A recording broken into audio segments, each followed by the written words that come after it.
Do we know if the microphone is on?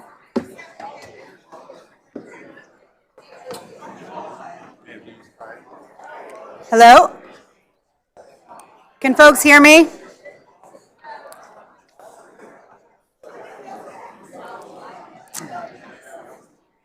We're going to move toward getting started. If folks could take their seats, please.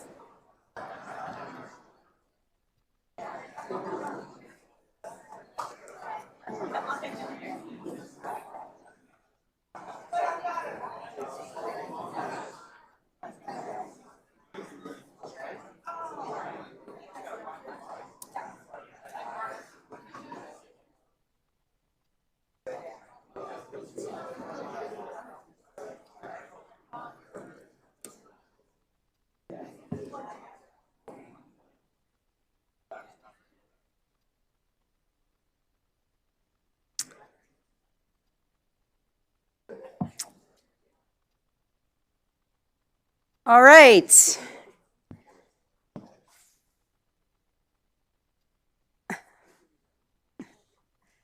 Thank you all so much for being here. I am Amanda Leiter. I'm a professor at the American University Washington College of Law and the director of our program on environmental and energy law. And I'm so pleased to be co-hosting this event with Professor Dan Fiorino and the American University School of Public Affairs. The environmental challenges facing the country and the world are daunting and unprecedented. We look forward to hearing your thoughts over the next 2 days about how the EPA of the future can best confront those challenges. Before I turn the mic over to Dan to introduce American University President Sylvia Burwell, who will kick us off, I want to thank the many staff from the School of Public Affairs and the Law School who've worked diligently to pull this together. You'll meet many of them over the next 2 days, but there are also countless others working behind the scenes to make sure that the trains run on time and the food is delicious and we have matzah, etc. And we couldn't have done this without them. In addition, I want to put in a quick plug for the Washington College of Law's wonderful LEED Gold facility that we're sitting in. If you'd like to learn more, we have information about the LEED Gold qualifications of the building at the table out the door and to your left. And that information is also included in press packets. So thank you again for being here. We really look forward to hosting you, and I personally look forward to talking with many of you informally over the next couple of days. Thanks.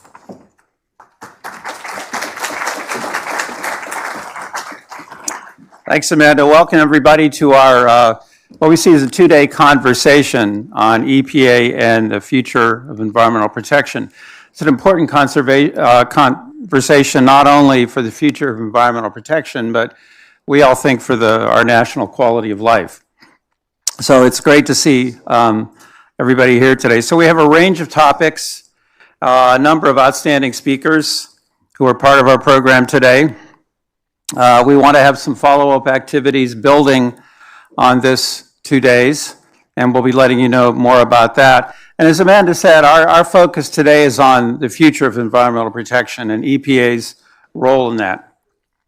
So we know there are a lot of things going on now that a lot of us aren't happy with, but we want to sort of look beyond the 20s and the 2030s and the 2040s and say, what should EPA, what capabilities should it have, what kind of problems will it face?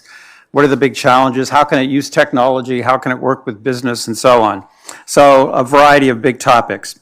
So my role now is to introduce the president of American University. Sylvia M. Burwell became the 15th president of American University in June 2017. Before coming to AU, she had a number of fairly important jobs. She was the secretary of the U.S. Department of Health and Human Services, deputy director of the Office of Management and Budget, deputy chief of staff to the president, among other government positions. President Burwell also held senior leadership positions in major foundations, including the Bill and Melinda Gates Foundation and the Walmart Foundation. And we are all thrilled to have her at American University and thrilled to have her today. So please welcome President Sylvia Burwell.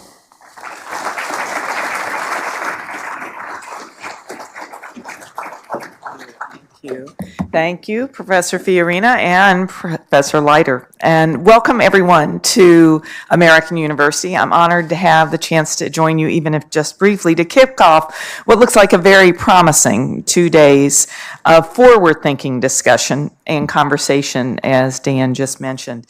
And I want to thank all of you all for joining us today, leaders in business, policy, and environmental advocacy. And I think in this room we have expertise that spans the public and private sectors and touches on both. And of course, we also have some of our AU students will be in attendance throughout the day, which we're excited about.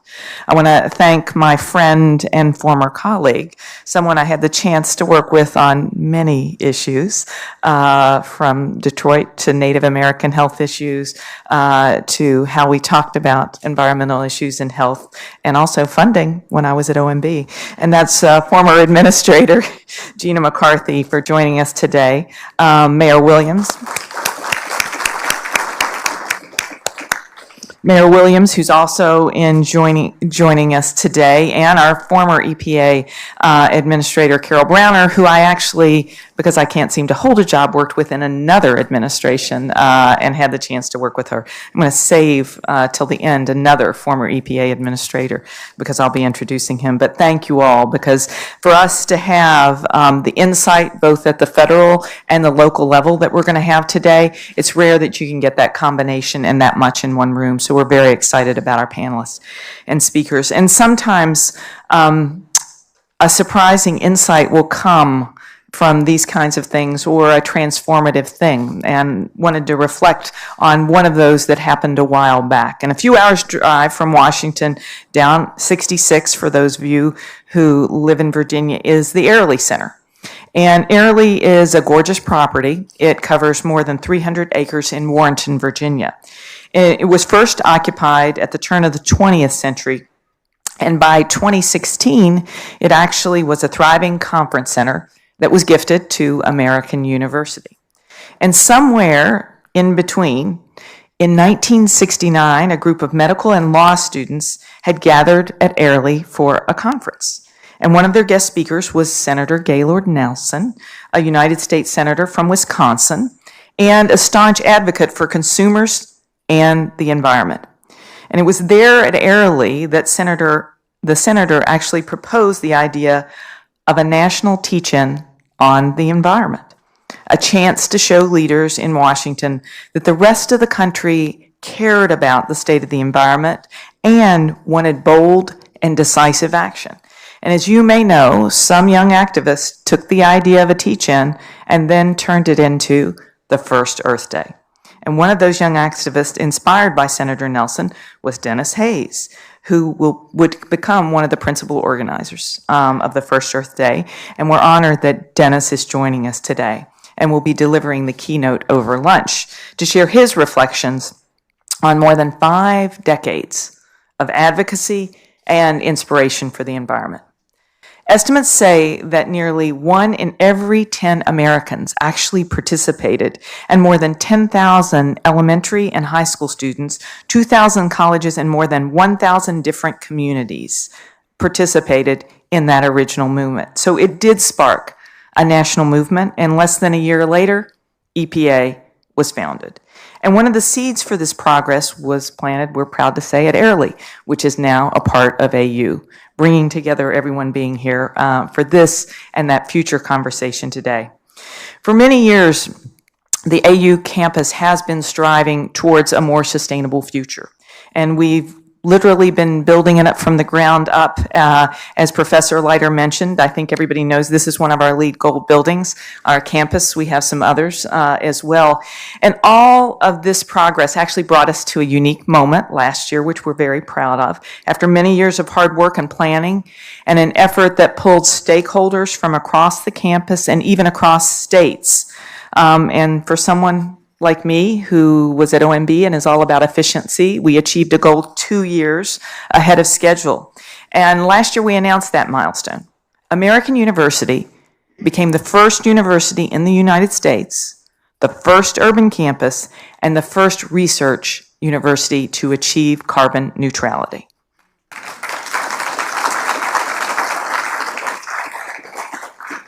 And all of this work that we do on this campus and the work that you all do in your jobs every day isn't about us. It's about the next generations. Our children, our grandchildren, the air they'll breathe, the water they'll swim in, and the hiking trails that they're going to head down. So we do this work for them.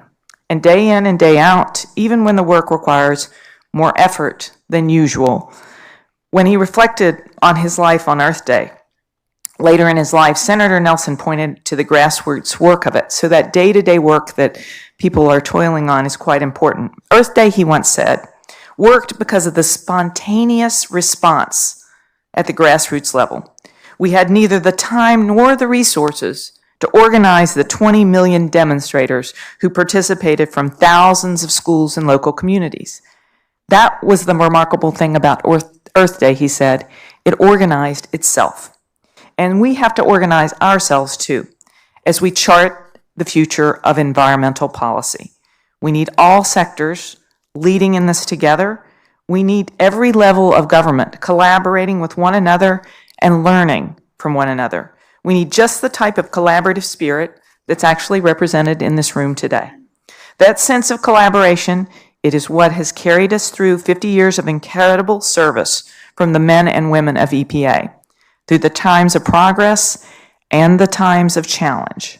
The public servants at EPA have kept working hard and kept us moving forward, but they've never moved alone. The civil servants in our audience from DOJ, from Interior, Department of Justice, I'm assuming many people are from the government, but all Department of Justice, Interior, the DC government, the state, the tribal EPAs are all a testament to the old saying, if you want to go fast, go alone. If you want to go far, go together. And the Environmental Protection Agency has gone so far. They've carried on the analysis, the design, and the execution of programs that help and protect millions of people's lives. To all of those civil servants, thank you for all you do every day. Thank you for joining us and lending your wisdom to this effort and conversation. I want to close by recognizing another leader who thrives on empowering and inspiring others, just as Senator Nelson did. Bill Riley is a familiar name to many of us here. As the former administrator of the EPA for President George H.W. Bush, he was also president of the World Wildlife Fund.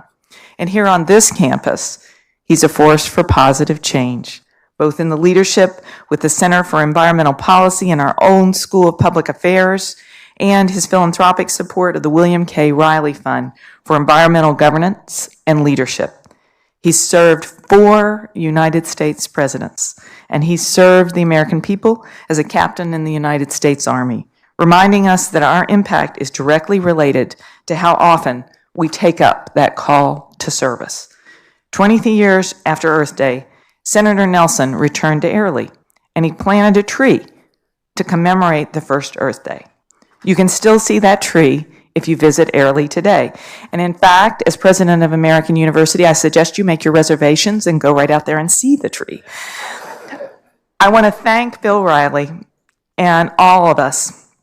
I want to thank you, Bill, for your participation here today. I want to thank everyone who spent the time and effort and energy organizing this conference for these 2 days, who, like Senator Nelson, are planting trees for the future of environmental protection, trees that will grow strong over the next 50 years. Welcome, Bill. Thank you.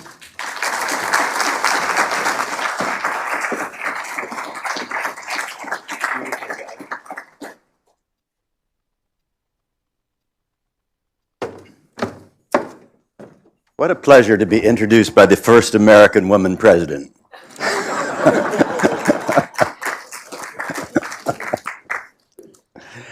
American University, as you gathered, those of you who did not know her before, is very fortunate to have as president Sylvia Burwell. We have collaborated on a number of things in the brief time that she has been in office, and she has star quality. A lot of you have star quality.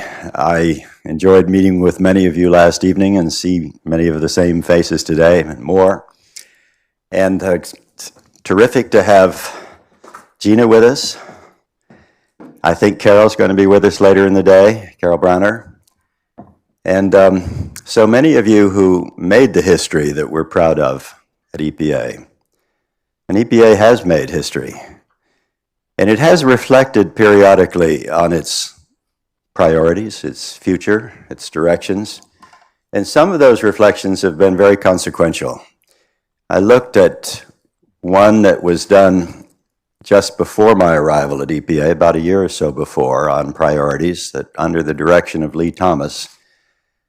And it was the senior civil servant's perspectives on the priorities of the agency, the degree of threat of various problems to the health and the ecology of the American people, and what to do about it and how to relate to them. I ordered something similar be done by the Science Advisory Board in a group that it compiled, both an ecological group and a health group, not long after I took office. In fact, it was about the first decision that I made at EPA. There was yet another one done by the National Academy of Public Administration in 1995. Each of them took the kind of perspective that we hope to take today to look at the various issues that are common to all EPAs. What's the relationship that works most effectively with the regions? How do things affect tribal leaders and their constituencies and the degree to which we're sensitive to them? Environmental justice, environmental equity had a lot to do in my time with, frankly, with my discovery of how vast the holdings of tribal organizations were in the United States and how much they were the afterthoughts of the people who were trying to peddle waste and stuff that no one else wanted and pay them to take it. The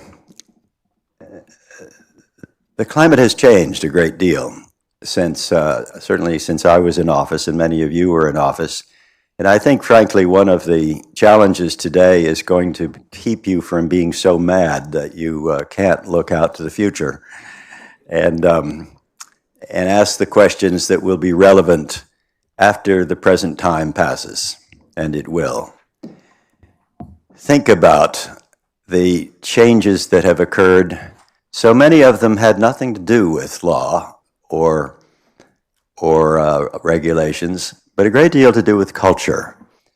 I was told by the developer of the Dodgers Stadium in Los Angeles, a very prominent, important developer in the state of California, that he said, you know, the most important regulation you ever had is not even a regulation or a law. It's Energy Star. You cannot get a loan for any decent-sized building in the state of California if it's not going to be Energy Star compliant. I also discovered in the course of inquiring into the future of Texas compliance with the carbon standard, the clean fuels standard or clean carbon standard of the Obama administration, that according to a study, and quite a good one, by the Bechtel Group, Texas was on a path to not just meet but exceed the requirements set for Texas in that program. And so I talked to the leader of the Texas public policy apparatus and asked, well, why are you suing if you're already on a path to compliance? Is this just to please the governor? Is this a political thing? And he said, no, it's because nobody concedes at the federal level that we're going to make the gains that we're going to make. And as I inquired into that, it turned out that many of the most significant decisions they had made had been entirely private decisions. They had been agreements between the state air regulator and Microsoft, for example, or Apple, who separately agreed to take a certain amount of wind power, and Texas has a great deal of wind power. And those were not in the state implementation plan, and so there was no place that they had received any kind of public recognition, nor oftentimes did the companies particularly want to get recognized for some of those decisions. There are private agreements of that sort that have taken hold in many parts of the country that need to be coordinated, I think, with federal policy and need to be recognized and to take a larger role in helping shape public policy. There are many other decisions that we are likely to see the context changed as we go forward. And I'll tell you one that worries me, and it's climate. EPA is, along with the courts, about the only recourse we have that will very likely, in a newly constituted government situation, have a responsibility for climate. And yet there is a very prominent proposal sponsored by former Secretary of State Jim Baker, former Secretary of the Treasury, and everything else, George Shultz, and Henry Paulson, former Secretary of the Treasury. And it has some prominent people associated with it, Stephen Chu. The Nature Conservancy and World Wildlife Fund is a member of it. But what that promises is, in return for a $40 tax on carbon and the disappearance of all regulations affecting climate, including, not incidentally, EPA's own role and power, the oil industry will be immunized for any liability that might otherwise be pursued in the courts. And there are current lawsuits against corporations under securities laws mostly to cause them to account for and possibly finance fines against their having misled the public and their investors over the years about the consequences of climate change, which archives now and research shows that they knew. Well, I can't believe that some of the institutions that have signed on to that are as enthusiastic as the sponsors, but recognize that, understood as I understand it, that would do away with automobile fuel efficiency standards, appliance efficiency standards, and virtually everything else that cannot be touched by a carbon tax. I think this is not a good sign. In my own view, it's, as I mentioned, that it's EPA and the courts that uniquely are likely, if anyone is, to address the problem of climate change seriously with laws and regulations that bite.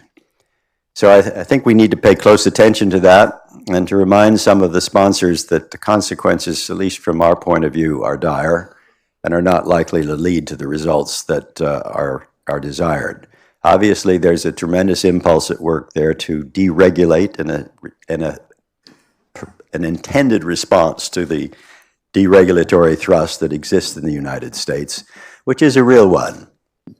Finally, I'll say that I have been struck by the sense that rural America is not so friendly to the environment or to EPA as we might have hoped it would be, and that this probably deserves some reflection on the part of the agency as to how we go about our work. I think back about total quality management, which Hank Habeck, our deputy, was importantly involved in leading.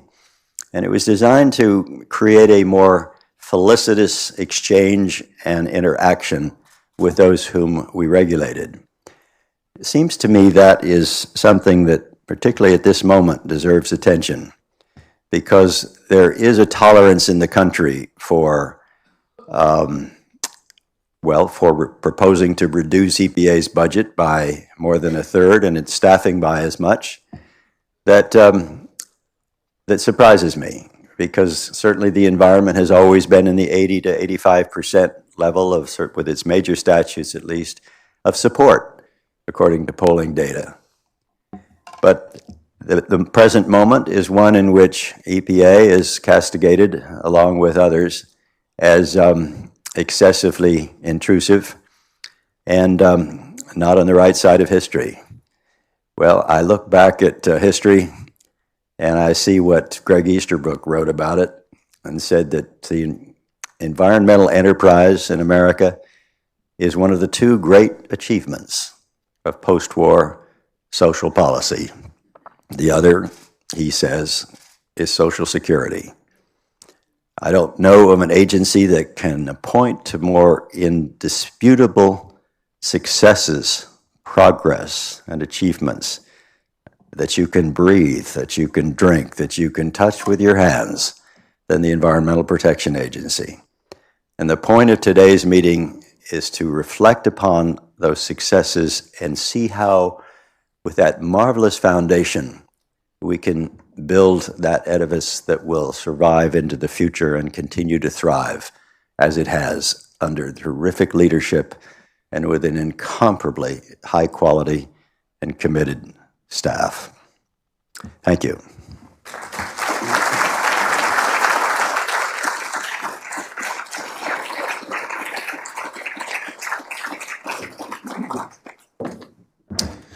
Thank you, Administrator Riley. My name is, I always have this mic issue, although you're a pretty tall gentleman. My name is John Reeder. I'm with the Center for Environmental Policy. Welcome today. Welcome to our former administrators and deputy administrators and other panelists that we have here today. As one of the organizers, I'm often asked, how did we get so many administrators and deputy administrators here? And it's a secret, little secret, I'll tell you. I told them all that we'd have a competition at the end of the conference for who is the best administrator of all time and who's the best deputy administrator of all time. And you have to be present to win. So we had a great turnout, and thank you so much for coming. Another thing you get to do if you're part of the organizing of a conference is explain why you have mistakes on your agenda. So it is my honor to take responsibility for the mislabeling of the last session today. The last session today is telling the story of environmental protection. And so we just picked up the wrong title. That panel is actually our first panel, the one that's labeled there. So online it's correct, but the last panel today is telling the story of environmental protection. The description there and the panelists are all accurate. So just wanted to get that out of the way. I think that Administrator Riley's message is dead on. We have a great opportunity with the 50th anniversary of Earth Day and the 50th anniversary of EPA and an election year in 2020 to hopefully elevate the environment as an issue in the minds of the public. And for a generation, perhaps, the environment hasn't popped through as a top-level, top-tier election issue. I think in our dreams it would be a concern. It's not a partisan issue. In our minds, it would be great if it was a concern for all parties, all political persuasions, to have the environment elevated as an issue for 2020. So we're hoping to start a conversation. There are a lot of conversations, but we hope to start a conversation and contribute to a conversation about what should the future of environmental protection look like with the changed landscape that Administrator Riley so carefully well laid out. So one of the things I'd like you to think about is what are the key takeaways from the various sessions? What are some of the actions that might feed into that conversation about the future of environmental protection? And at 3:15 tomorrow, we'll have a session that's focused on talking about what do we do next? Is there more that we can do here at American or at in other forums outside of Washington? What kinds of actions should take place? What can we recommend to follow up so we don't just have a conference and put out proceedings, and then that's the end of it. We hope to spur a conversation that continues. And we'll have that conversation tomorrow at 3:15 as the last panel of the conference. A couple other little things I'd like to point out, and then we'll start with our panel. Mike, you may want to go ahead and bring your panel up. The first panel today is Opportunities for Working with Business. Mike Vandenberg is the moderator. Thank you, Mike. I'll let him introduce his panel. There is one other thing I wanted to point out. There's a flyer that Bill Hersey is handing out. I don't know where Bill is. Bill's here. There he is. Bill talked to us beforehand, wanted to assure us that it's okay if I tell the audience that that is not a product of American University or our partners.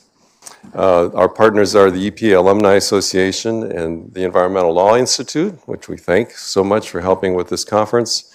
The paper that Bill's handing out is Bill's paper, and if you'd like to talk about that paper, you can see Bill. And he's over there in the light blue suit. Thank you, Bill. Okay, Mike? Great. Thank you.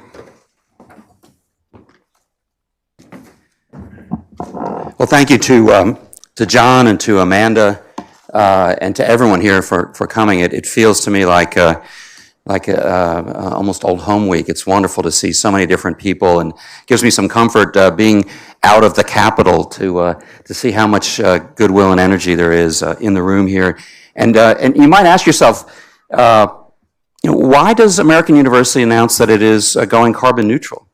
Why did my university yesterday announce that it's buying 100% renewable power? Why did Walmart recently enter into Project Gigaton, where it's committing to achieve 1 billion tons of carbon emissions reductions from its supply chain, an amount equal to Germany or Japan going carbon neutral for a year? And what we want to do on this panel is explore a little bit about what's happening in the private sector, and we say that broadly. By private sector, I mean not just corporations, but religious organizations, civic and cultural organizations, colleges and universities. Are they something that's filling gaps in government regulation? Are they competing with government regulation? What's happening in the private sector? And we have an amazing panel here. So what I'll do is introduce the panelists. We'll go in alphabetical order. And then I want to show you just a couple of slides to lay a foundation here. John Adams said that facts are stubborn things, but ideas are stubborn things too. And the vast majority of us in this room have been thinking about environmental law and environmental policy as a subfield of administrative law, as a governmental field. And I think what we're seeing is something that's quite different. It's hard to get our minds around this a little bit, and that's our goal in part in this panel. So we'll lead off with Tom Murray. Tom? Tom is Vice President, Environmental Defense Fund. And then Catherine Neby, who is Senior Director, ESG and Global Responsibility for Walmart. Then Jim Nolan, Senior Director, HSC Advocacy and Policy from BP Americas. And then we will have Marcus Peacock, who is Chief Operating Officer of Business Roundtable. Sorry, Mike. 03 for Best Deputy Administrator for Marketing. And also note Stan Myberg is not here for the opening.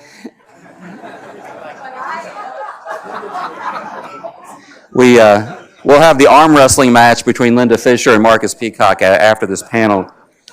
And then Terry Yossi, who is former president and CEO of the World Environment Center and former director of the EPA Science Advisory Board. So we have a terrific panel here. So let's first walk through just a couple of quick ideas.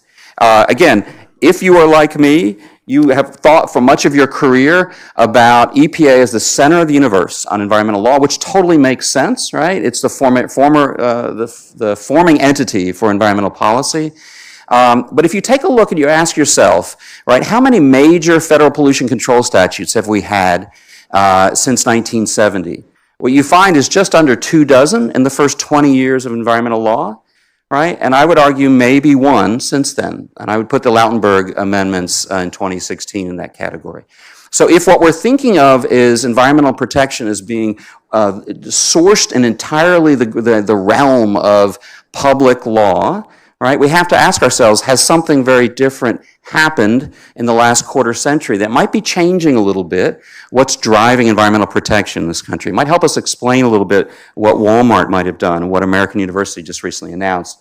And I would argue that this is one of the reasons why, not necessarily a causal effect.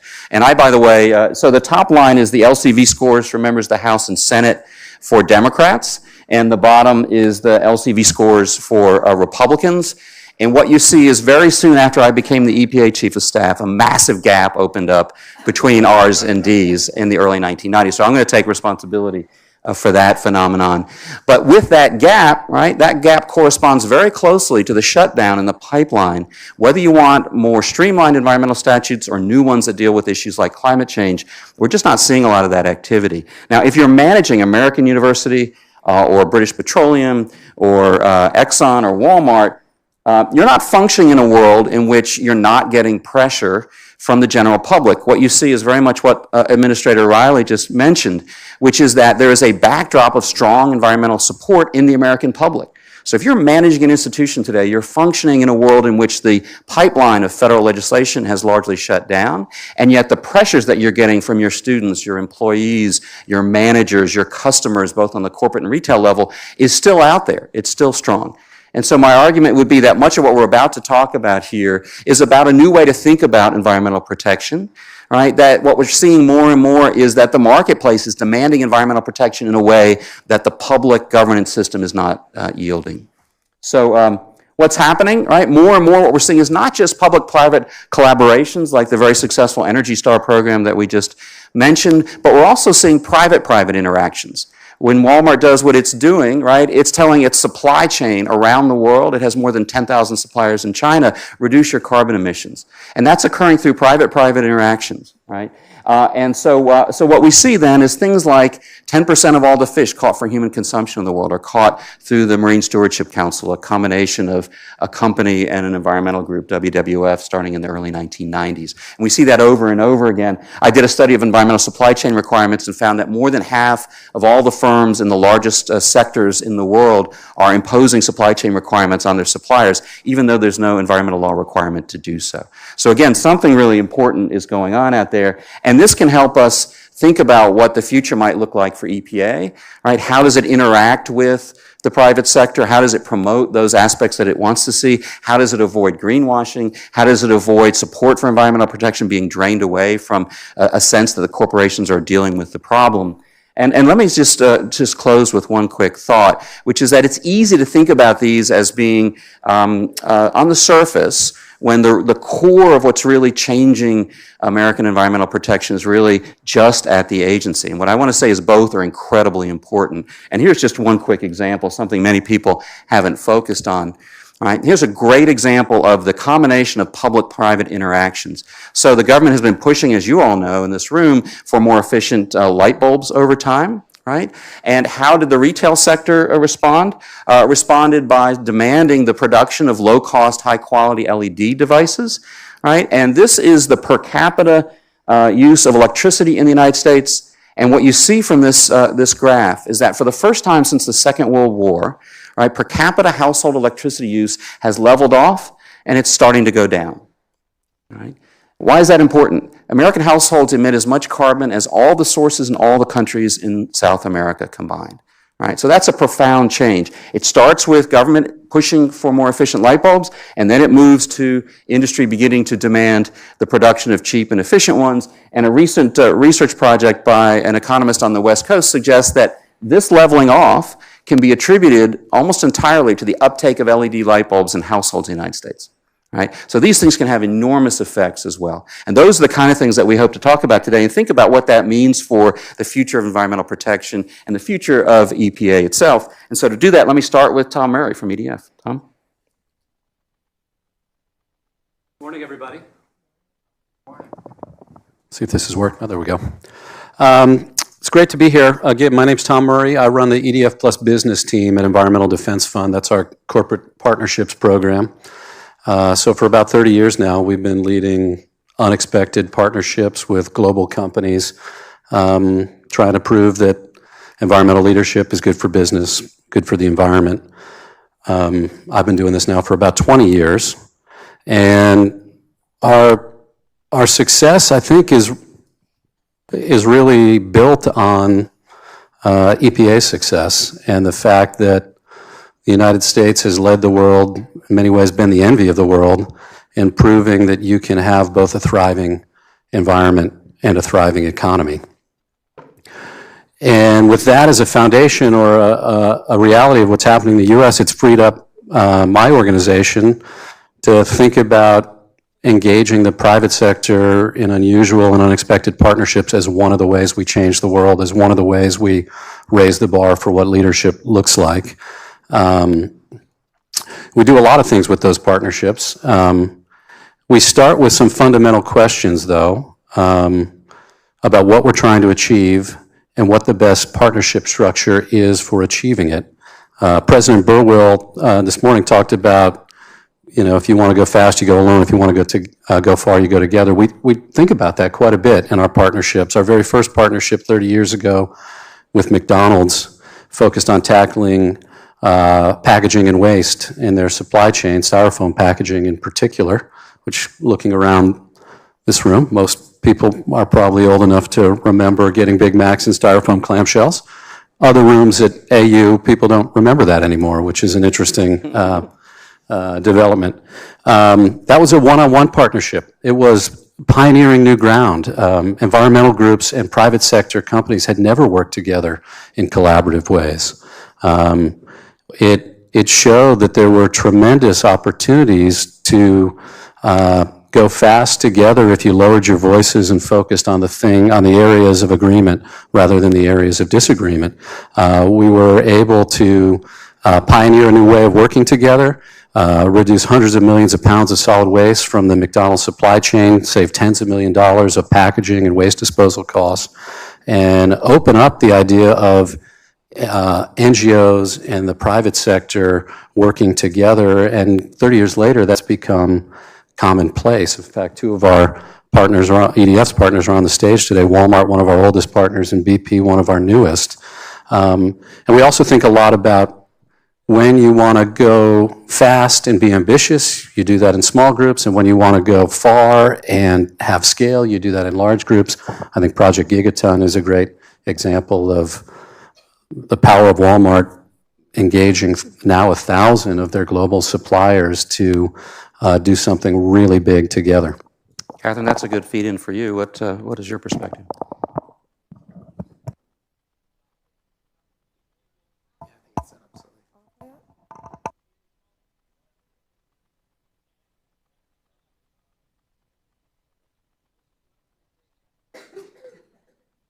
Okay, there we go. Sorry, I'm clearly technically inept. Hi, everyone. I'm Catherine Neby. It's a real pleasure to be here. It's funny, I got my start working in sustainability, working on the Energy Star program back in 2000. I was working for a consulting company that was trying to encourage people to buy compact fluorescent light bulbs back in a different light bulb technology era. And I came from the World Wildlife Fund over to Walmart. So I feel like I've already seen some speakers reference basically a nice career arc. So thank you. So I think the scale of the challenge that we're facing, be it climate, be it plastics, be it economic inequality, these are systemic problems. And I think it is only by bringing together policymakers, the private sector, civil society together to look at these issues from different perspectives with different tools, are we going to be able to advance them and move them forward. I think as I've been reflecting on what would be a useful thing to share with this group, just to provoke some thought, I have worked in this field for about 20 years. I generally speaking haven't run into a lot of resistance about the need to go further faster, about the pace of change, about the type of change. What I run into is a lack of capacity and a lack of knowledge. When I was working way back when I was 22 years old and didn't know what I was doing and trying to convince people to buy light bulbs, this was a new thing for people. When we engage our suppliers on Project Gigaton, when we looked at the biggest delta for meaningful change, it was not taking the really leadership companies, that all the names that roll off our tongue of companies that are doing really great things and making them take a step forward in action. It's about moving the middle. So if we want to hit our gigaton project goal and aspiration, which I fully expect we can do, we really need to focus on the companies that you haven't heard from, on the businesses that are maybe doing some work, but it's a little questionable. Are they really doing as much as they can? And the way we've structured Gigaton to try and help move the middle is provide people with the tools and the resources to do very basic things. How do I set a goal that's greenhouse gas related? What are the 6 areas of action I could potentially take, be it energy use or product use in terms of a more efficient product, but also things like waste and deforestation, sustainable agriculture. So trying to lay out a universe of things that people can do, and then very practical tools so that they actually know what they're doing and know what the next step is, followed up by really strong guidance developed by our NGO partners like the Environmental Defense Fund. And how do you start to quantify what that action means so that I can get some credit for my work and account for it in a very credible way? And then we have our annual milestone meeting where we really try not only to celebrate those suppliers that are taking action, but also invite those who haven't yet set a goal, haven't yet started to participate in the conversation, and encourage them in a safe space to start to ask that question of themselves and their organization. I mean, keep in mind, we've got 100,000 plus suppliers. So we've got the big companies, but we've also got the mom and pop that manufactures t-shirt for the local football season. So we've got to figure out how do we bring everyone along in this journey. Good. Jim, you're next on our list. Everyone, thank you for having me. I actually started my career at EPA in part under Administrator Riley's tenure, so I've been around at this for a while. BP America is an energy company, as most of you know, and we're involved in oil and gas and solar and renewables and biofuels. So we've got the whole full suite of products. We come at this from a climate perspective, recognizing that climate change is the defining issue of our generation. We recognize and accept the IPCC as the definitive source on climate science, and we are kind of committed to doing our part to respond to the Paris ambitions. And one of the things that, to Administrator Riley's point earlier, we think that EPA will play a continuing role even if there is, for example, a carbon price, whether that be cap and trade or whether that be a carbon tax. There will be an ongoing role for EPA, and I'll give you one example of that. EPA currently has a methane regulation that applies to new sources in the oil and gas sector.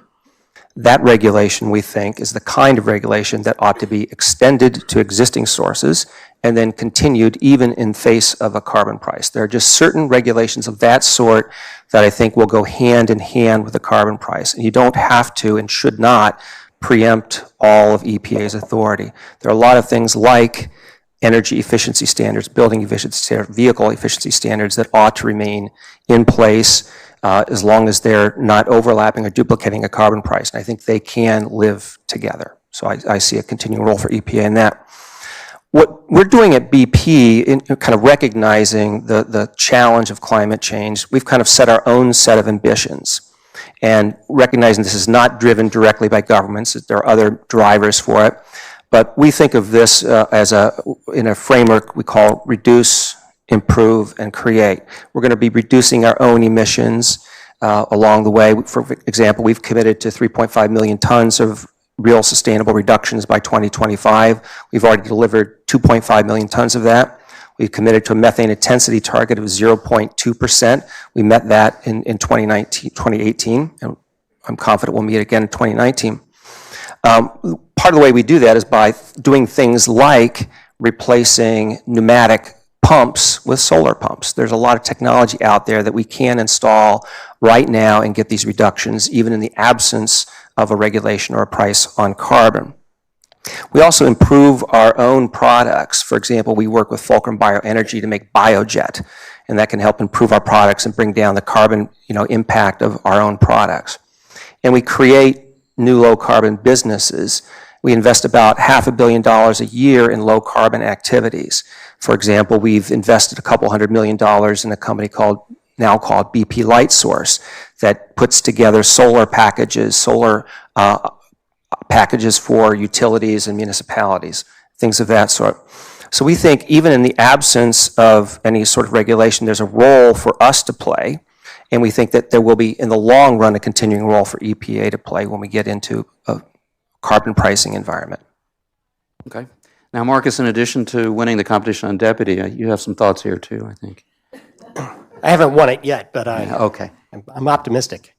I work at Business Roundtable. It's 200 CEOs of large U.S. companies, including BP and Walmart. I want to take this up as to why companies would get involved in these sorts of partnerships, and I think there are three reasons. One is reputation, another is mitigation, and the third, which does not apply to any of our members but does apply to some, is crony capitalism. So let me talk about, first of all, reputation. One of the reasons is sales. If you're a company and people care about what you do and it governs what they buy, then you're going to be interested in environmental sustainability. And you see examples of that. In fact, nowadays you see companies that is their business strategy, whether it's Patagonia or Whole Foods and plenty of others. So there's that aspect of reputation. There's another aspect which a lot of people forget about, but I've seen very important to CEOs, which has to do with employee retention and hiring. Where employees want to go work for a good company, a company that they can be proud of. And not to pick out anybody who may not be a member of Business Roundtable, and it's not environmentally related, but if you went to go work for Facebook a year ago, 2 years ago, people said, wow, that is awesome, good job. Nowadays, that's a bit tougher. And so reputation can have a big effect on the quality employees that you retain and can hire. And then the third aspect is deals with community, and I'm going to say a moral aspect. It's one of our members is Stanley Black & Decker. They are very committed to the Hartford, Connecticut area. There's a deep history there. They're committed to all the communities in which they operate. But they feel it's the right thing to do. It's where they live. It's where their employees live.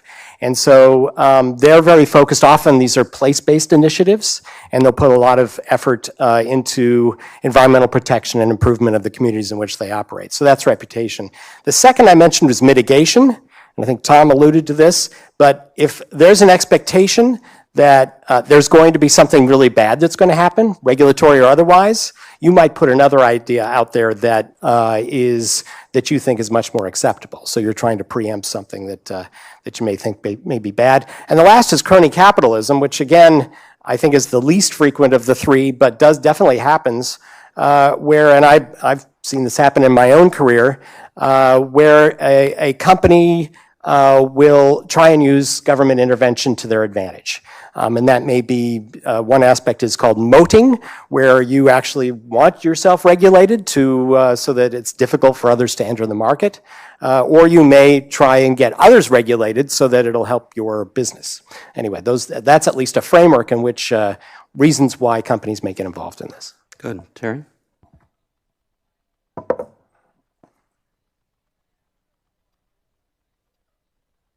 Morning, everyone. How's this? Good. All right. I come to this discussion with a background that has included service not only at EPA for a decade, but also having worked in several major business sectors, and over the last 12 years, running a nonprofit NGO. So this issue about collaboration, whether it be in the form of government to private sector or business to business, or oftentimes, as Tom was discussing, involving the NGO community, we've had a very robust, elaborate set of evidence that discusses how collaboration has evolved over the last number of decades. I do think in the last decade or more, the context has changed for thinking about collaboration and sets the stage for identifying what are the really big issues at stake in terms of planning collaborations of the future. I think the change context for collaboration today has to reflect a couple of things. One is most companies are not leaders. It's very difficult if you're working in an agency like EPA to penetrate through all of the fog of the public relations machine and CEO speak and a lot of other things to figure out who's a leader and who isn't. My experience tells me that I don't even think most companies want to be leaders, because being a leader is a highly disruptive process within a company. It requires you to continue to re-examine your business model, your supply chain relationships, a lot of other things. And that's very uncomfortable, and I don't think most companies desire to be that uncomfortable within themselves. I also think that even though this has been said rhetorically over a number of years, I think it's actually, there's more compelling evidence now than before that companies that are environmental leaders are also business performance leaders. And I think we have a striking contrast in the example of a Unilever in the consumer products space, which has been a hugely successful global company in terms of business performance that is also, particularly since 2010, 2011, has been one of the world's leading sustainability-driven organizations. And the beautiful thing about examining Unilever is that sustainability is its business strategy. They've coupled and integrated the two together. Contrast that with a company like Kraft Heinz that was put together initially through some Brazilian hedge funds together with Warren Buffett, and they acquired Heinz some years ago. What was one of the first things they did? They stripped the assets of Heinz, including firing most of the sustainability and environmental staff. Later on, they went to acquire Kraft. Similar approach to stripping assets and cutting out the corporate memory and environmental staff. They tried to acquire Unilever, but failed. But recent events have not been so kind to Kraft Heinz. They've lost a huge amount of money in recent years. Their stock has plummeted, and their CEO is being replaced by June. So to me, there's a contrast that should enable all of you who are looking for future partners in the business sector to ask yourself, who's a leader, who's not a leader, who wants to be a leader, how can we measure that? I think one other point I'd make on the change context, and again, this is something that doesn't make the headlines, but it's a tectonic shift. I mean, those of us and those of you now who work in government have clearly experienced the growing momentum and influence of the private sector upon government authority. But a similarly important transformation of power has occurred within the private sector between what are called upstream companies and downstream companies. Upstream companies are those companies that do the extraction and provide the critical raw materials to manufacturing companies. Downstream companies are those who purchase those products or services in the consumer products sector or the retail sector. That entire enterprise of relationships is called the value chain. And there's been a shift of power and influence between upstream companies in favor of downstream companies. So if you talk to people at a petroleum company, or if you talk to people, particularly in a chemical company, about who they really need to please these days, all eyes are headed toward Catherine's company increasingly, because Unilever wants shelf space, Nestle wants shelf space, Procter & Gamble wants shelf space, which means they've got to pressure Henkel, Dow, DuPont, BAS, and all of the other to reformulate their products so that they can contribute to Project Gigaton or other indicators and metrics that Walmart, Marks & Spencer, Target, and others are adopting. So to me, that's a change context. I have one more set of comments that I'll go through quickly at this round.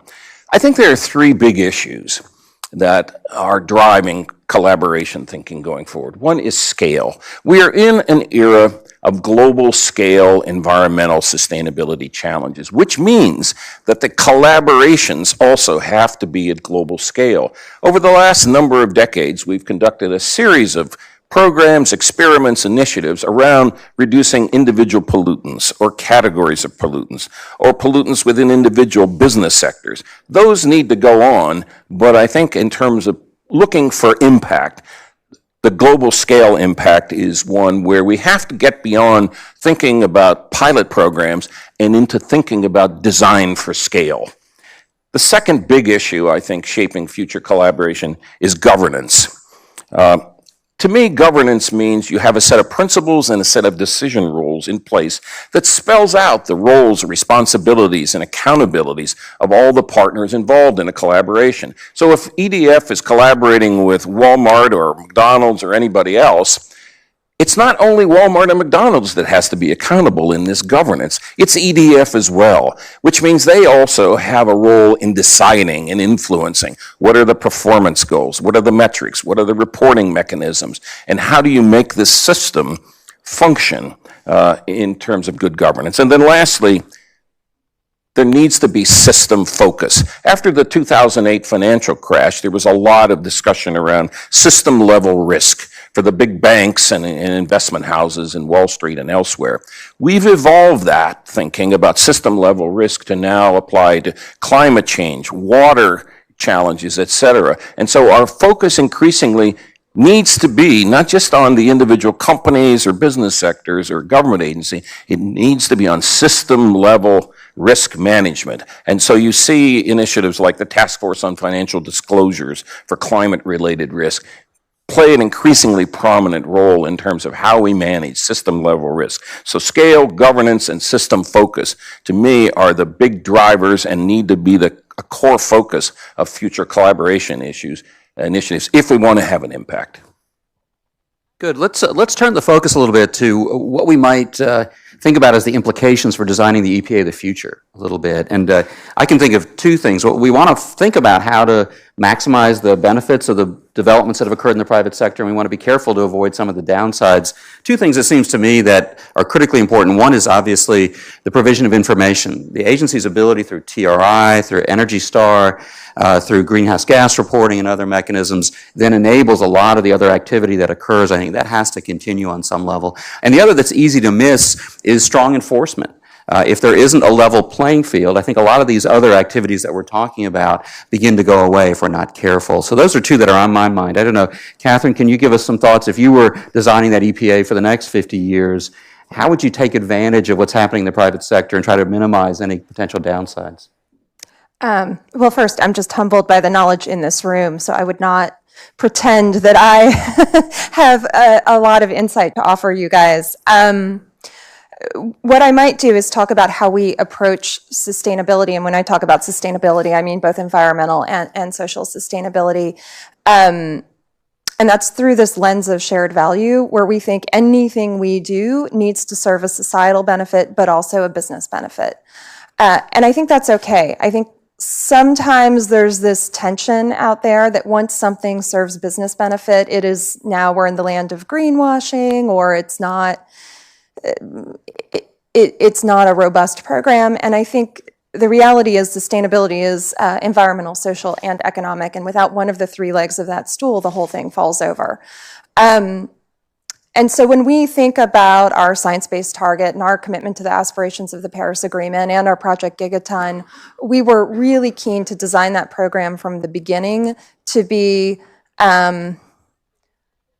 one, good for our business, but two, also to teach people how to do the work themselves so that we're not then holding people's hands throughout the lifetime of the journey and telling them what to do. It's the teach a man to fish rather than providing, the meal theory. And I'll give you two examples of where I think work has been really good for business that are relatively easy. The first is we've done a lot of work on fertilizer optimization and have worked with EDF quite extensively on this program.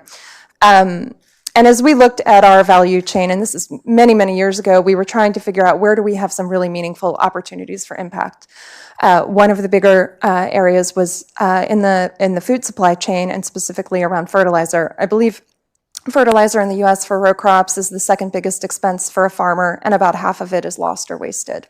So we can think about that from an environmental impact standpoint. We can think about it as a social impact in terms of algae blooms and things of that nature. But we can also think about it from a very pragmatic business standpoint, which is that's a lot of money going to something that isn't actually delivering value ultimately to the consumer.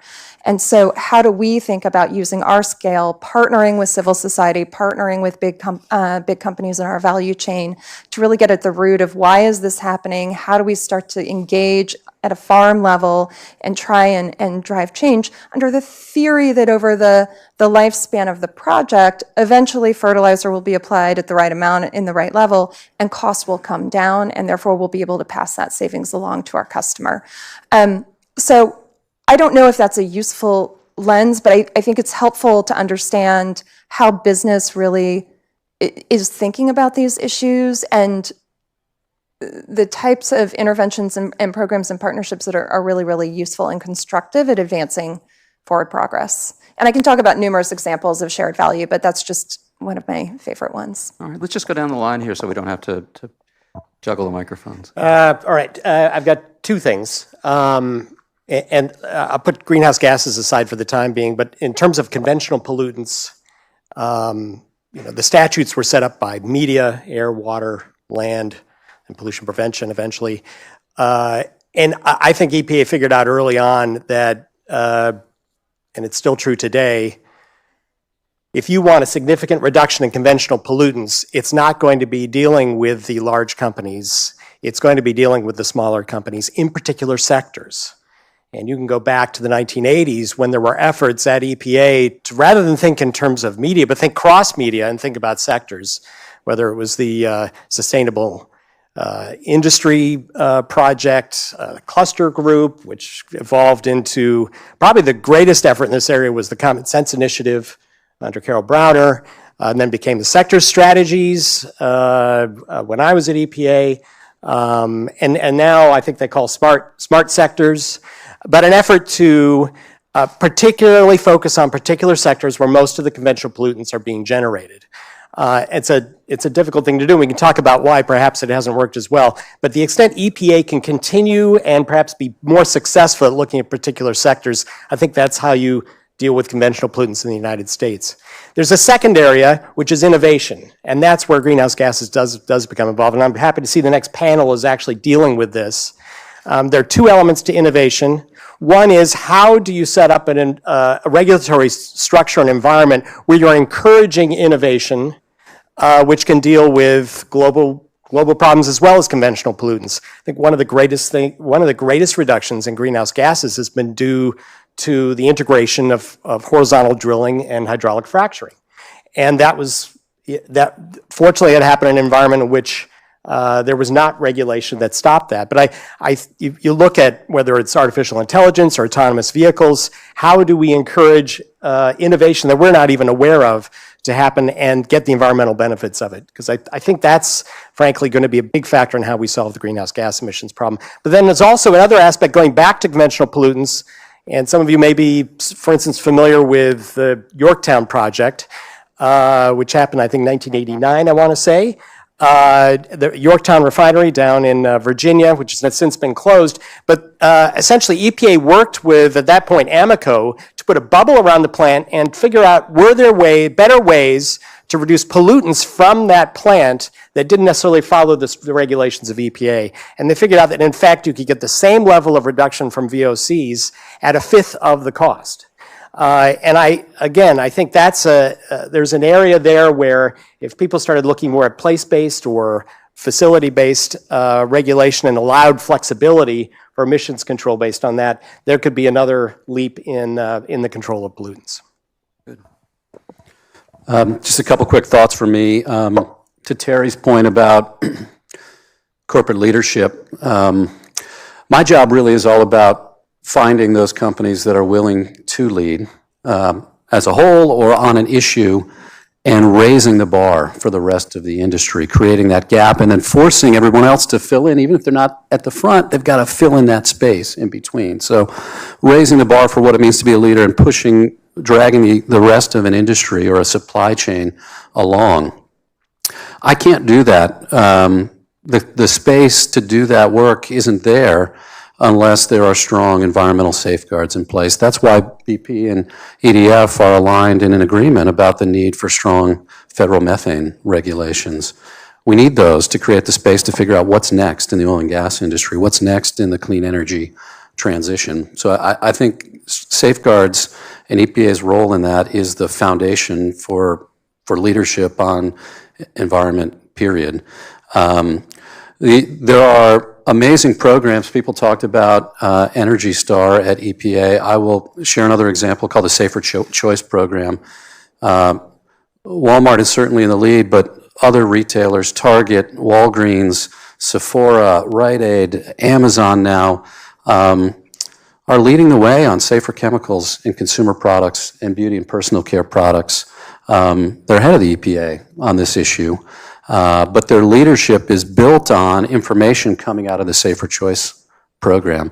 So even though they're trying in many ways, they're up front in many ways of TSCA and FDA and other regulations, their ability to reformulate products and ensure that they're safer, move a hazardous chemical out and replace it with a known safer substitute so we don't actually inadvertently put in something that we find out years down the road is less safe, is built on this critical program that EPA runs.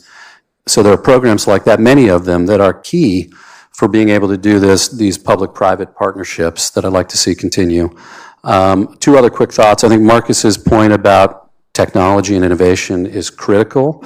Not just that point, but also how are innovations in technology going to make it cheaper, easier, more efficient to enforce and comply with environmental regulations? That's another area of work that EDF and BP are focused on.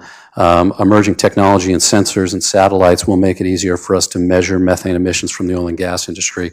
Should also make it cheaper, easier, faster to prioritize the leaks we fix and how we show that we're in compliance. And then the last thing I'll mention, I'm spending a lot of time thinking about at EDF. Global companies are spending a ton of time on this. I think EPA needs to, if they think about the next 50 years, is talent. The competition for talent is greater than it's ever been before. The success that EPA has experienced over the last 50 years is because of great leadership and great people. That will be the key to how EPA succeeds in the future. And I worry that the young people that are in my orbit are not excited about careers in service, careers in the federal government like they once were. And I think that's a problem that we'll need to work together to solve. Jim? I would encourage EPA to look to some of these public-private partnerships as a potential source for future regulation. I think some of the things that, for example, we're going to do with EDF here will hopefully establish that you can very cost-effectively monitor all new and existing sources in the oil and gas sector. And we're going to go ahead and do that voluntarily. We're extending our program. But at some point, EPA, I think, will need to step in and, to the level playing field point, adopt a regulation that then hopefully incorporates many of those learnings from our public-private initiative and then applies that across the entire sector. So I think there's a lot that EPA can take from these initiatives and then apply to ensure a level playing field across industries. I also just want to go back to something that Marcus said about kind of the motivators for some of these public-private partnerships. I would add to it that it's necessary for the survival of the business. For example, we're in an energy transition and BP recognizes that. We don't know exactly how fast or how far it's going to go. There's a wide range of possible outcomes, but we recognize that that's happening. And we need to be looking really carefully about how we're going to deal with that transition. And working with folks like EDF and others can help us get a better understanding of where that transition is headed. I think that's just another important motivator. While Terry's turning that on, if you have a question in the audience, start thinking about that because we'll open the program up to the audience in just a moment. I have just a couple of observations. One is to reinforce the points that have previously been made regarding the necessity for some regulatory framework to remain in place even while we pursue collaborative activities with the private sector, for example. I have a personal experience with that, in that in a prior life, I ran an initiative in the chemical industry called Responsible Care. This was a condition of membership for all 190 chemical companies that were members of the trade association. What was lacking, however, was a governance process sufficient to know how and whether individual chemical companies were actually implementing responsible care.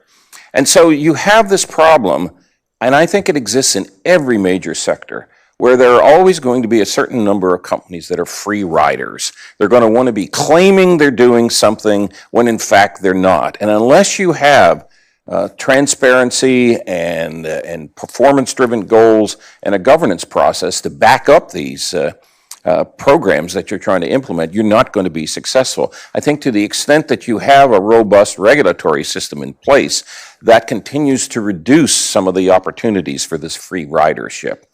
Second point I'd make in terms of just how our discussion relates to the future of EPA, I believe that sustainability needs to be a core focus and part of the core mission of EPA going forward. It exists right now in a very uneven set of initiatives embedded within individual EPA programs. In about 2014, 2015, the National Academy looked at how would you integrate sustainability into EPA's current statutes and current programs, and came up with a very, I think, practical, realistic, robust set of recommendations. So as the thought turns to EPA's role in the future, I would certainly recommend that report. Lastly, I have a specific partnership proposal to offer that I think captures some of the dynamics that we're discussing at this table. We have a lot of what I would call stressed communities in America.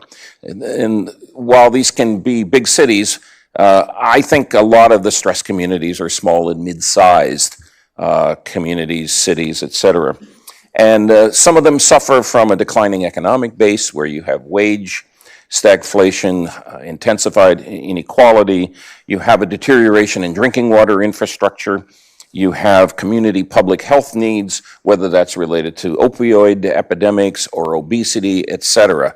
And you have a series of declining confidence in these communities. I think there's a partnership opportunity where you can build design for scale at the beginning, in which EPA could select a stressed community in each of its regions, and then partner with state and local public health agencies, universities, foundations, the private sector, in order to not just address drinking water issues, but address them in the context of the needs of the communities as a whole. I think what that would do for EPA is enable it to acquire a new and broader skill set, and I think it would actually link in a systemic fashion some of the solutions that we need to deal with in order to produce healthier communities that are reflective of the stakeholders and citizens who live there. And I think what that would also help do is help EPA develop a broader and more powerful narrative of itself,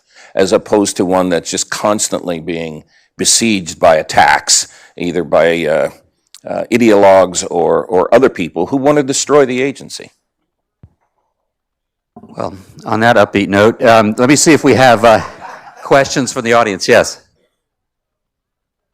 Catherine, you mentioned that Walmart has a vast number of suppliers.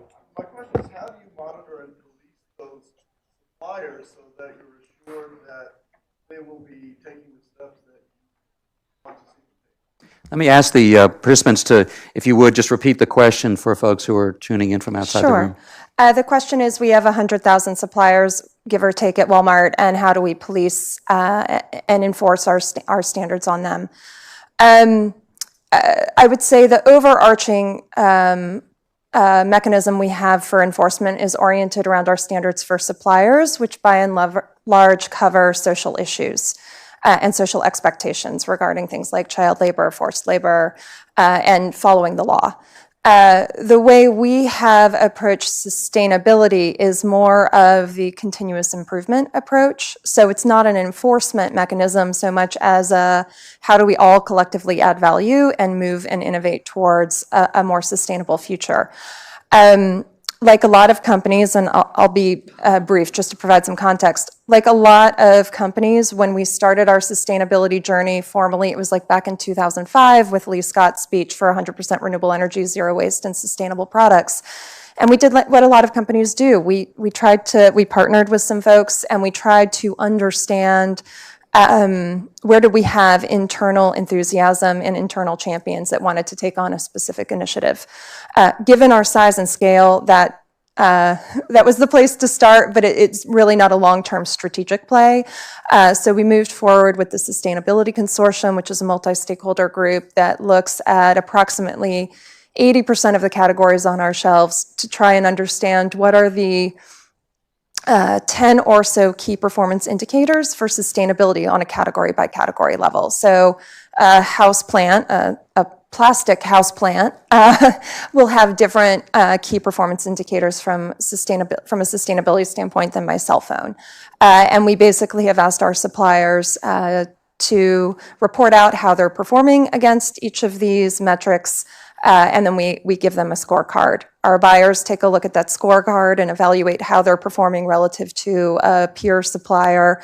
Their incorporation of the index is tied into their compensation, so we've tried to encourage our buyers to ask suppliers what they're doing and to provide a science-based tool to make sure they're asking the right thing and they understand the right topics to discuss.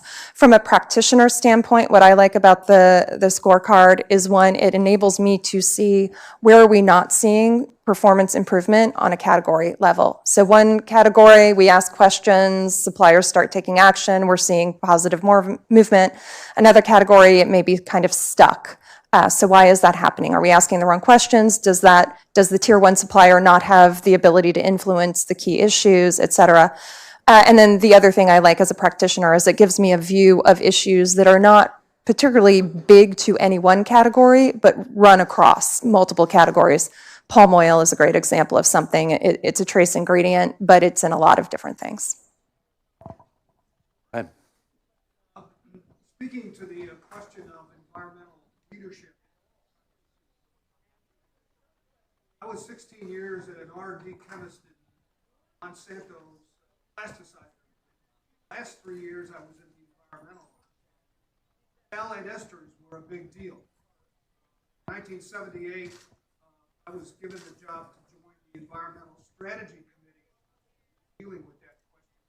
Do environmental impact product line. Eventually, after 3 months, I figured out that there was a lot of information that was needed.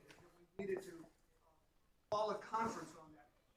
Talking about leadership, now the Monsanto's Vice President for Environmental Affairs, Monty Throdall, said, we need to do this stuff. And I took that as my marching orders. But the middle management within the company was very resistant. If we do this kind of thing, draw attention to it. Well, we got past all of that. I've worked with people at EPA, Steve and the people in the water office, because TSCA had phthalates on the first 10 priority chemical list. The Clean Water Act had phthalate esters as a primary pollutant. That hammer was out there. We eventually developed a very comprehensive environmental management plan, but which passed muster with the Environmental Management Committee at CMA. Can you just help get us to the question so we can get the panelists to respond? Yes. The issue is, in multi-company operations like this one, Right. we started out with seven companies in the environment, in the phthalate ester panel. As soon as the bioacid came in, carcinogenic in both sexes of rats and mice, it blew up from 7 companies to 25. EPA didn't take into account a program that we had laid out and reach out to CMA, try to work with us to work through that. Right. So anyway, I got bounced out of that job because I was also Let's translate that if we can into a broader question, perhaps. If that, yeah. EPA needs to take care with internal management having leadership, and also in multi-company operations. Right. You need to stroke all of them, as well as the operations over at now the Right. So thank you. So let's talk about that for a moment, because one of the things I've written about is some comments from lobbyists here in D.C. who are saying that, and a comment I recently heard from a lawyer who said, when we're trying to figure out what kind of toxics can be included in the products we use, we often look to see what the major retailers are demanding. And we know that if they're demanding that, it's probably at least as stringent as the government. What's driving that process, and what more can EPA do to make sure in this process here in DC, as we think about toxics, and I don't know if any of you all specifically can help us with those issues, how much can the private sector respond to some concerns about toxics? To what extent? Certainly information is not something, it's a public good, it's not something that's easy for industry to generate on a widespread basis, but what else can the private sector do to make sure that the regulatory response to some of these kind of concerns as they develop is adequate? Can the private sector be filling gaps? What can it be doing? What's it doing now? If you all want to speak at one time, it's going to be really hard for everyone to hear him. Well, a couple thoughts on that. One is this moment of transparency that we live in that's very different than the moment that Monsanto was in back in the day, is accelerating this change and making it much harder for people to not lead. There's tremendous pressure on formulated product companies, retailers, from customers about safe, healthy, affordable products, cleaner labels. There's a big driver in that space. One of the biggest success stories that I can think of in my career is how leadership from companies like Walmart and Procter & Gamble and others helped pave the way for probably the biggest bipartisan success story in the last 5 years in TSCA reform and the Lautenberg Act. The ability to go to the Hill and tell a story about companies moving forward with safer chemistry and doing it in a way where the products were still on the shelves, people were still buying them, took away all of the economic excuses to not do this.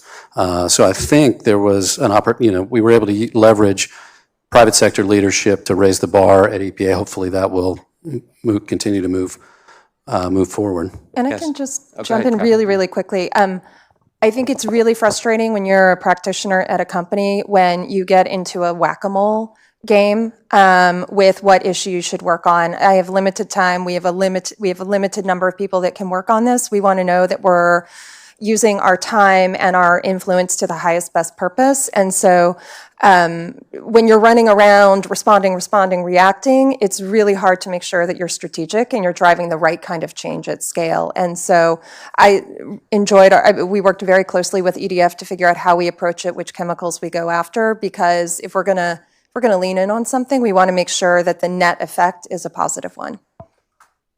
Yes. Mike Levin, Carbon Finance.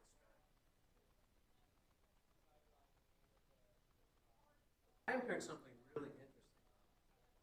Dialogue between them. That is that the relationship of stakeholder environment, environmental factors,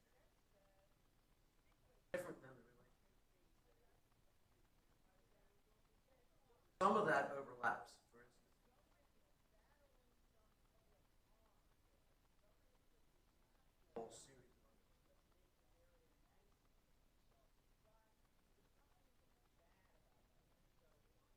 But I'm curious to hear people's thoughts. How this affects them, how it would change.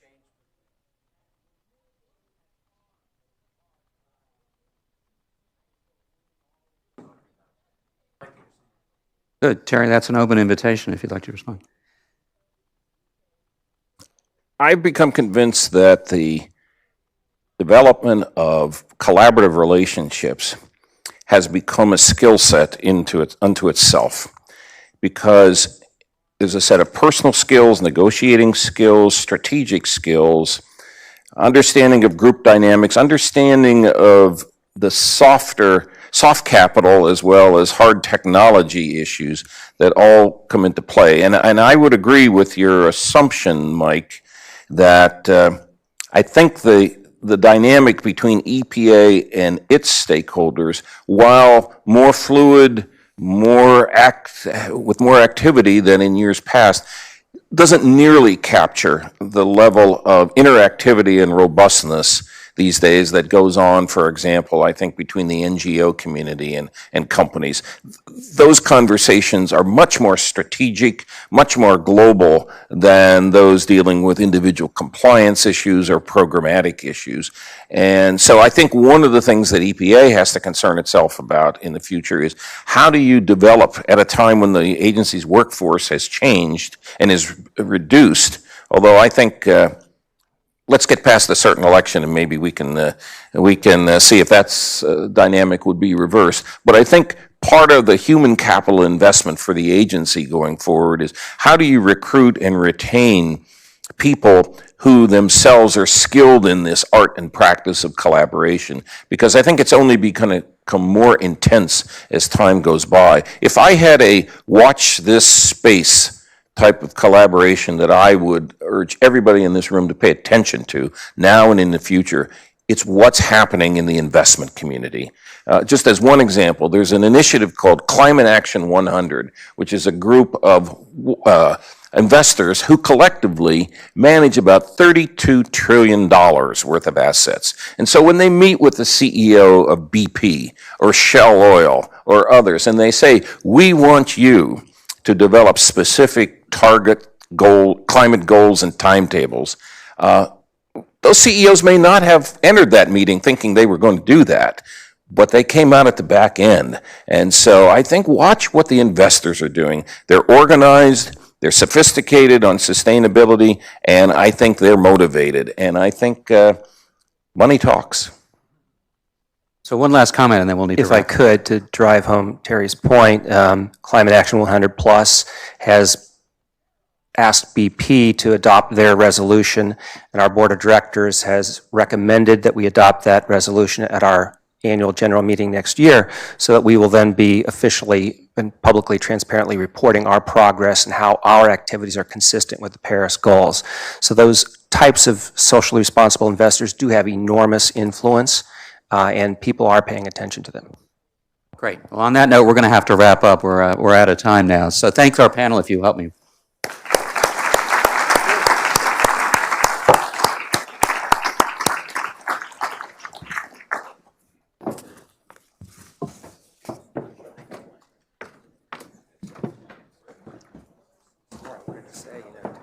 Focus on international and part of this oil and gas climate.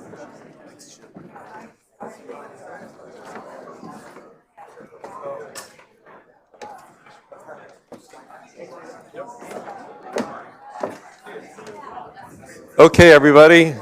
Before you leave the room, I know everybody wants to go on break. Break is coming. I didn't get up here quick enough. I apologize. A couple of notes. Get out the room, please. We are going on 15-minute break, but before you leave, a couple things I want to tell you. Number one, we are being live streamed around the country. Courtesy of the EPA Alumni Association, they've arranged live stream. Can you hear me? No? Everybody, can we have a moment? Shh. We are being live streamed around the country, courtesy of the EPA Alumni Association. I just wanted you all to know that, and hello to all the people out there. Secondly, we have about 8 to 10 members of the media here today. So you may run into some reporters on break. You feel free to talk with them, but just so you know, there might be reporters around. Third, C-SPAN will be here at 1:30 and will be filming. I don't know if they're live playing it or taping it for later, but C-SPAN will be here for the afternoon sessions. Finally, I'd like to ask the panel that's up next to meet at the speaker's table in about 5 minutes, because we're going to mic you up. Thank you for the first panel. What a great job. See you soon.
Okay. Great. Thank you so much.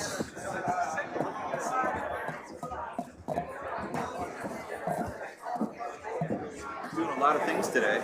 Pardon? You're doing a lot of things today. Oh man, I'm Ingrid. Nice to meet you. You are Mike. Nice to meet you. Yeah, I took notice. I'm like, Yeah, I mean, everyone apparently seems very comfortable sitting behind the back desk. So while I'm just kind of furiously running all over the place, so. good job. I can tell you that. Thank you. Yeah, sure.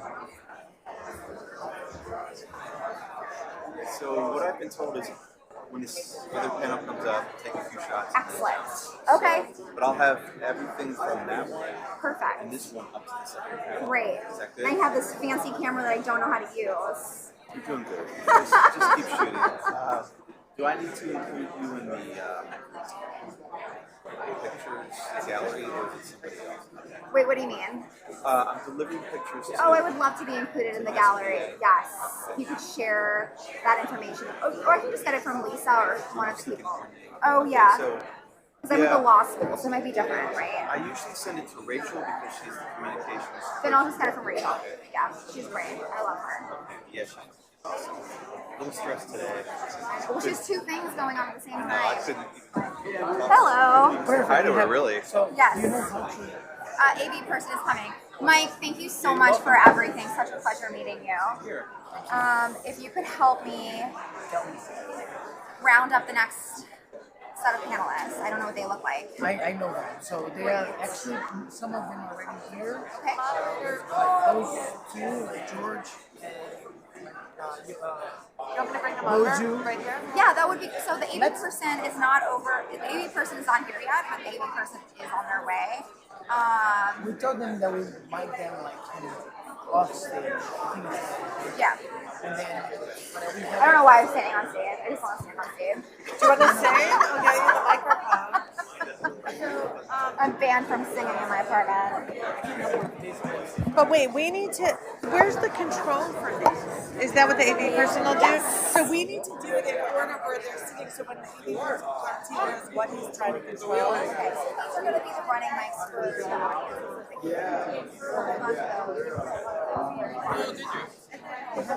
we have a third one, right? Yeah. No, so just take those two. You only need those two. Do you want us to bring them over, Daniel? Is that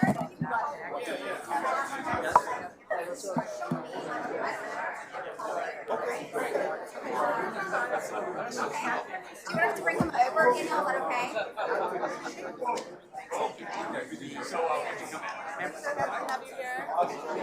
We're going to do the other Eric. There's so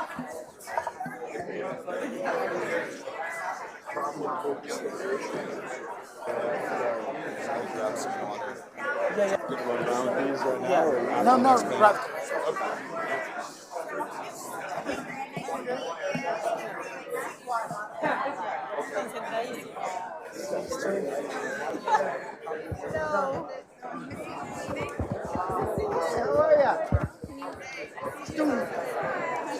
Good one.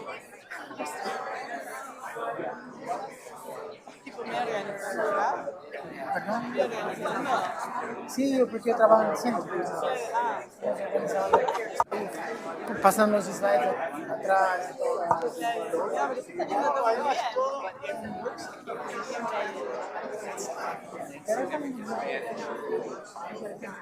I'm curious. I mean, again,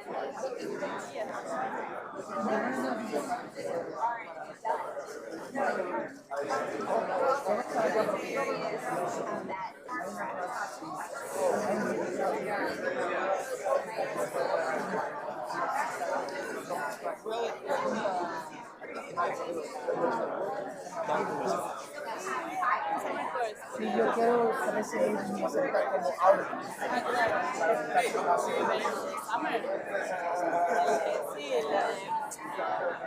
International Institutions and Sí, vamos juntos. Sí, él estaba ahí tempranito, pero se sabe mañana va a estar. Entonces, él es el moderador de una charla. Sí, les veo. Tenemos que organizar algo de nuevo, juntarnos otra vez. Sí, vamos, yo estoy como muy ocupado. Sí, ahora es imposible, 2 semanas. Después del 7 de marzo ya. Sí, sí, yo voy a correr un paneles.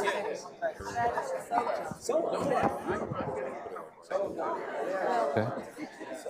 So, just wanted to be sure to turn it off. Yeah, you can turn it off if you want to schedule a minute. Like right now, it's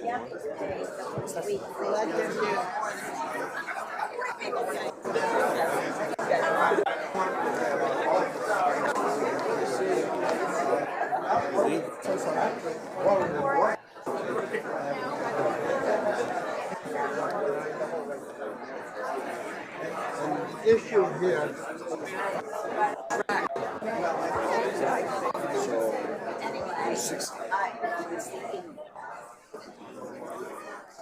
Two, testing 1 2. Must be off.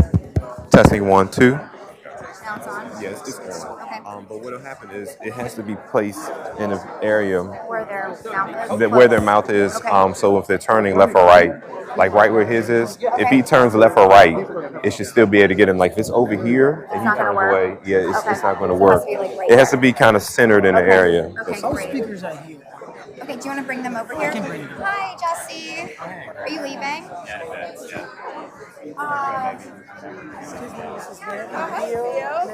Thank you for all your help. We can mic you So up with this gentleman. Yes, he did. Do you want to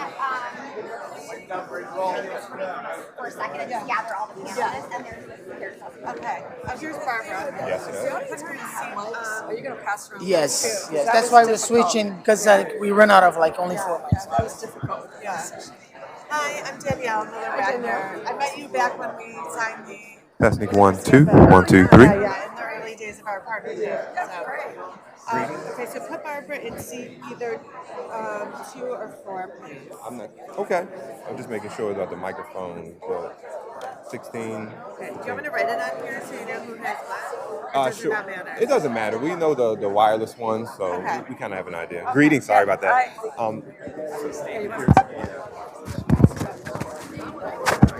Yeah, we miss it. Oh, that's Kirsten. I'm sorry.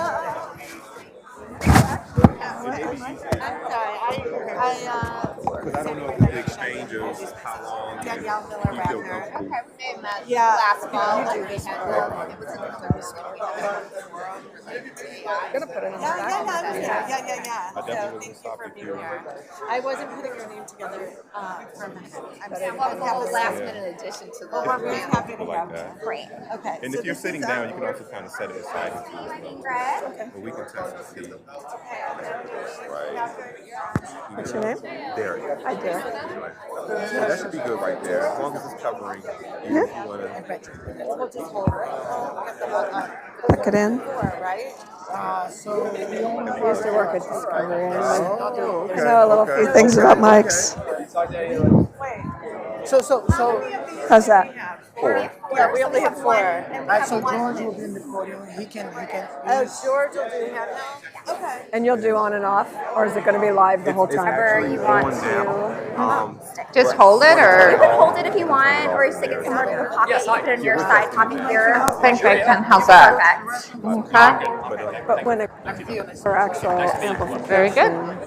Is it you'll just be controlling? I mean, obviously I'm not. We can mute it, but we typically leave it unmuted like during the presentation. That's what I'm talking Oh, great. You heard Patrick we're Barber. chatting. Hi. Better not, be very careful what you say. I can turn it off, all right? Put it on your computer or something. Let me just give these mics. Can I ask you to hold this for a minute? Testing. Greetings. Testing 1 2. Gladly. You're in charge. What is that for, like questions? And you can put this, and I can show you the on and off right here too, just in case. I'll assume it's on. Okay. I always assume the mic is on. Just in case. I Catch from EPA Live. Just popping. It's your boy David T. Yeah, you could do it that way. If you have a pocket, you can do it in there. So there's several here today, and I stay in touch with quite a few. Not a ton. The appointees, I do. And so it's really great to see a few. Oh, it's very difficult. And I did have an occasion to speak to the current CFO. She reached out, and I had done that when I was there, so I was happy to talk to her. But it's tough. Yeah, it's cool. It's in their energy environment. Ollie Greaves. Yeah. So they're down there in the station. So actually, I have to make early today. It's never ends. I know. I'm excited. Yeah. Did you go to the networking? I think it was over a year ago. Yeah, I think it was first quarter 18 was when she was sworn in. Maybe that's when she was appointed. I don't know. I know I spoke to her about before the end of the year last year. We just hired Howard Osborne, who was CFO. When they were trying to make us take internships, and I was just like, screw you, right? For the yard. So now we're Friday. Yeah, if you're already. Good. Dan. Hey, good to see you. How are you? Seems like a good start. Yeah, very good start. Yeah. Now we'll get to hear from you all. Yeah. Well, we'll see. What are you doing now that you're not at home? Right, I'm not at Vulcan, and I want to do corporate board work. Oh, okay. Yeah. So. Are you in the Seattle area? I am. Yeah. But family's still back here, so I come back pretty often. So. Bi-coastal. Yeah, in fact, literally, I have a kid on each coast, DC and LA. So, and parents in Charlottesville. Okay, so yeah, a trip east now and then is good for you. Yeah. So it wasn't a horrible thing when you called. It wasn't the end of the earth. Yeah. Thanks. So it looks like a good this turnout. Goes back to, our technology market summit. I know. So we started talking about technology. Barbara really is enthusiastic about this stuff, and she has a lot of good ideas, and she was behind the technology. Yeah. Well, thank you for that. I appreciate you remembering that and this is and for the audience. looping me in. Yes. Great. We'll pass them around. You put this on, huh? You organized it, right? Yeah. Oh, well, actually, I don't think he's... Good stuff. No, but he would be. He would help us. Hey, Well, how are you? Good to see you. I thought I recognized you from behind. I was slipped in the back. So I saw Kathy right away, and I thought I saw you. And so, This is pretty exciting. yeah, it's good. Yeah, it's good. Now you're not there anymore. I see you're alumni now. Yeah, I retired. I'm lazy and traveling. But When did you retire? Oh gosh, it's been 4 years now. Oh, yeah. Are you going to be preparing? I keep thinking I want to do something useful, but I haven't really gotten down to it. Travel and lazy sounds awfully nice. Yeah, but these are times that are very distressing in many ways. And you think, okay, is there some place I could put my small bit of pressure, weight, writing, analysis, something. It's just hard to figure out where. Yeah. Probably have to get out there and see what's going on more. Are you here? No, I was here. Well, it's been a long time ago now. I spent a year here, 12 to 13, I guess, 2012 to 13, and did a whole year looking at fractures. Yeah, I recall. Very interesting stuff. Yeah. So one of the comments was like, one of the things that's so interesting about industry and technology, you take fracking, Exxon, they built this humongous solar farm in order to reduce the cost of frack. So it's part of the business model, right? Yeah. And, it's not just, on the one hand, I'm sort of half in awe of the technology and how they figured out what to do. On the other hand, there are so many, they'll say technically it can be very clean. Well, as a matter of fact, it isn't.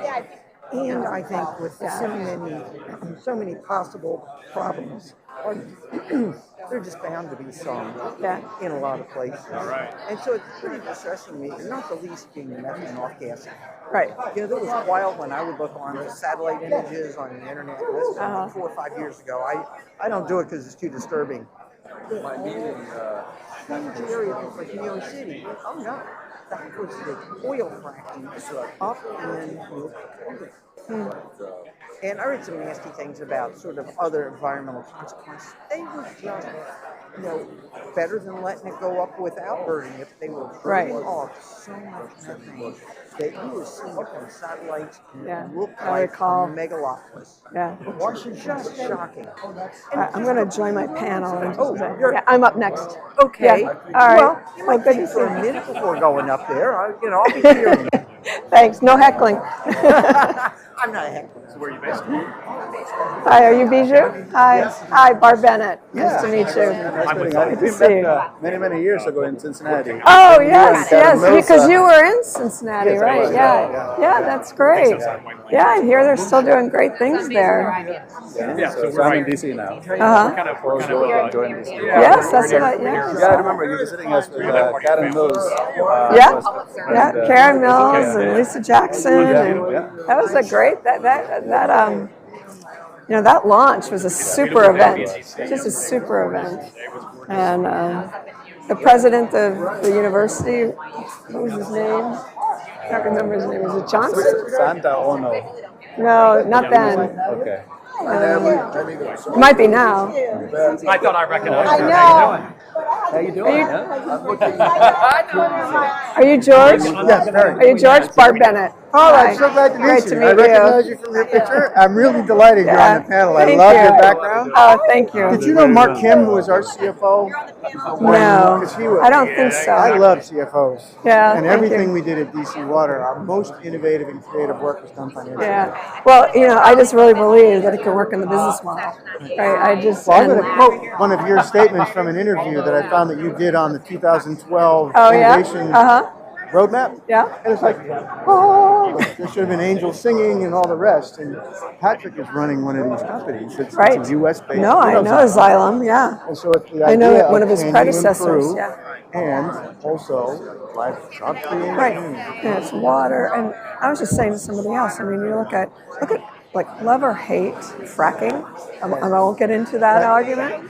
But look what Exxon's doing. They just built this humongous solar farm in order to reduce the cost in order to do their fracking. It's all about margin improvement, and they're taking advantage of it.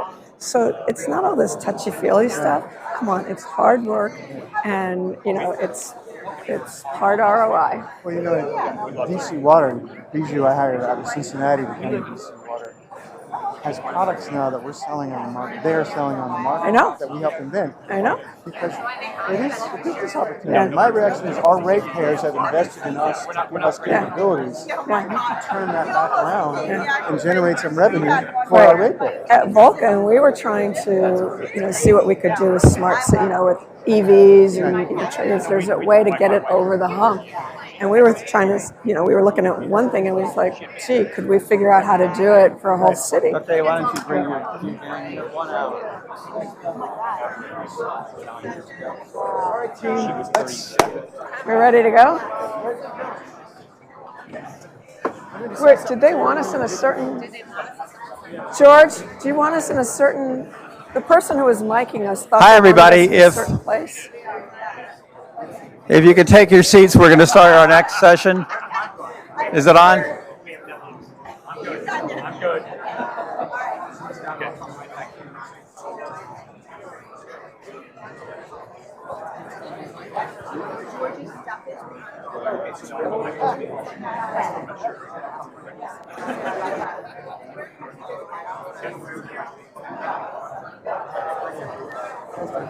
Do I need a lavalier or? You should have one. Yeah. Testing. Oh.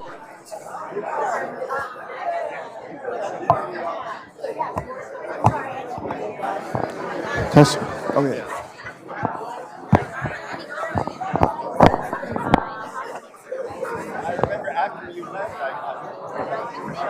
Morning, everyone. We'll be starting momentarily. There he is. Amy. How are you? Hello. Good, good. I have to go out and call my mother every time because she's in the hospital. And I didn't know. at the end of a 2-week pneumonia bout, but we're working on getting her discharged. But is We'll be is starting also momentarily. like that? 'Cause she moved into a retirement community. She lives in an elderly And I have Do you want us anywhere? Yeah, come on up, George, do you want us in any kind of position? All right. Patrick.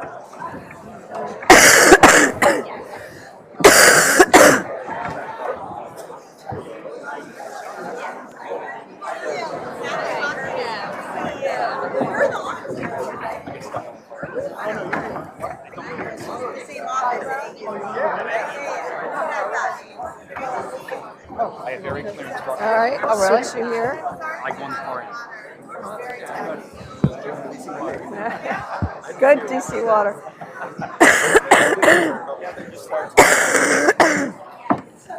Hello, everyone.